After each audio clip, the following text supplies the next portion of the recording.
And welcome back. Let's recap where we got to last time with our algorithmic art project. We ended up drawing something like this. We've got octagons here. 1, 2, 3, 4, 5, 6, 7, 8. So we've got an 8-sided shape being drawn 8 times.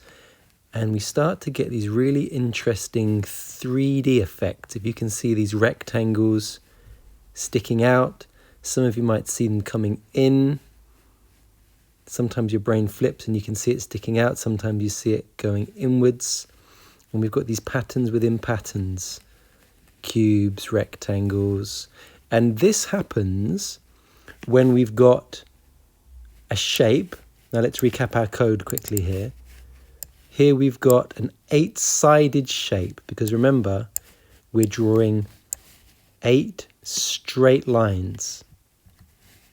And then we're turning after each line, in this case, 45 degrees. Now, if you remember, let's go back to our drawing here.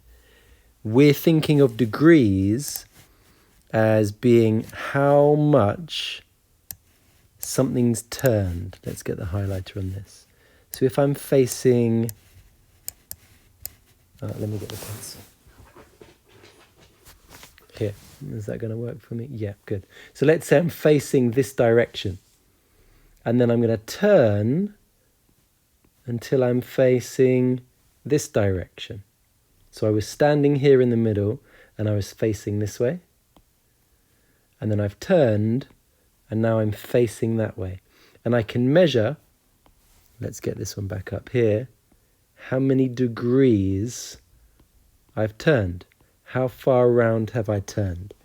All the way around a circle, if I was to measure all the way around and come back to where I started from, we count that as being 360 degrees.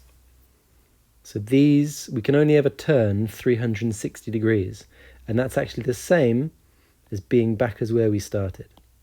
Now, if that doesn't make a lot of sense, don't worry, but just listen to what I'm saying. And when you hear it again later in the year or next year, in your maths lessons, that will make more sense. So, we realized the magic number was this one here, 360. And to draw these polygons, let's say we wanted to draw a 10-sided polygon, a decagon.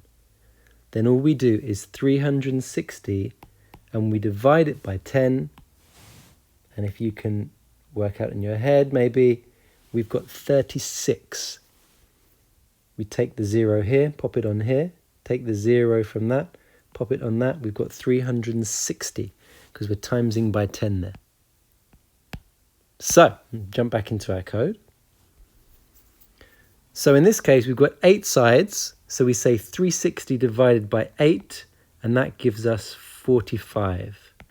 And so that's going to draw us, if I double click this, let's see, is that going to work? No. That will draw us an octagon. Now we're drawing 8 octagons. And by the way, if you missed parts 1 and 2 of algorithmic art, go back and do those first. If this is not making any sense at all, because this is a recap, then go back and do those first and everything will become clear. But here we go. We've got some setup at the beginning as well. Let's look at that quickly. This is called initialization. Sometimes it's called init for short. And this first block tells us to go to the middle of the screen. These are our coordinates. Then we need to point in the direction of right, which is 90. Then we're going to show scratch so we can see the shape being drawn. Then we're going to rub out everything that's on the page, or on the stage as we call it here. And then we're going to put our pen down. And remember, pen down here means put your pen to the page. Put your pen down to the page. And pen up is lift off the page. In class, we might say put your pens down, and that means stop writing.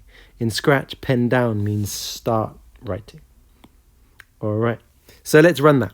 So we can see we've got 1 octagon, 2 octagons, 3 octagons again, 4, And each time, here's the important bit down the bottom here, we're turning 45 degrees. I've taken it out, and you can see Scratch just drew the last octagon round and round and round in the same spot, because he wasn't turning before drawing the next one. Now let's do a couple more of these. I'm going to go for a 12-sided shape. So 12, so I do 360 divided by 12. Now I know that's 30.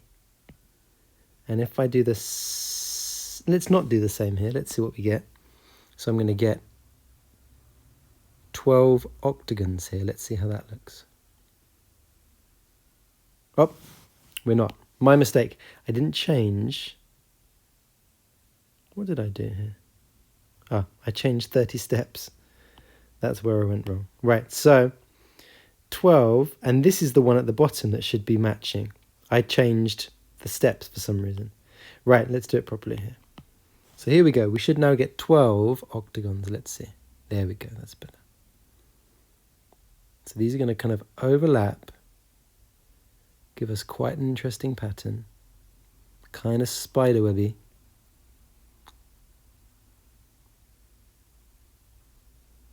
As we come around like this.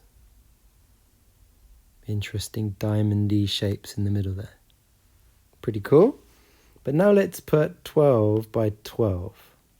So 12, and this one here needs to be 30.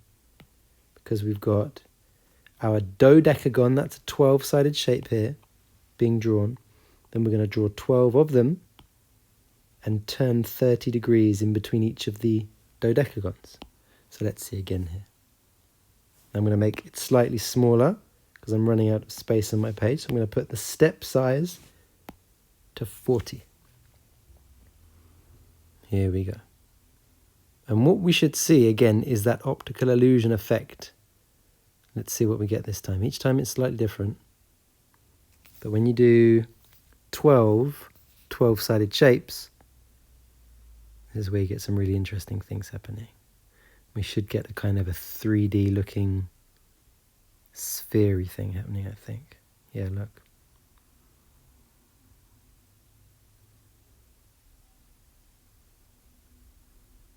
Beautiful. Almost looks like a, I don't know, like some kind of computer-generated wireframe, like behind the scenes kind of blueprinty plan or something. Anyway, what we're going to look at now is how we can take these to the next level.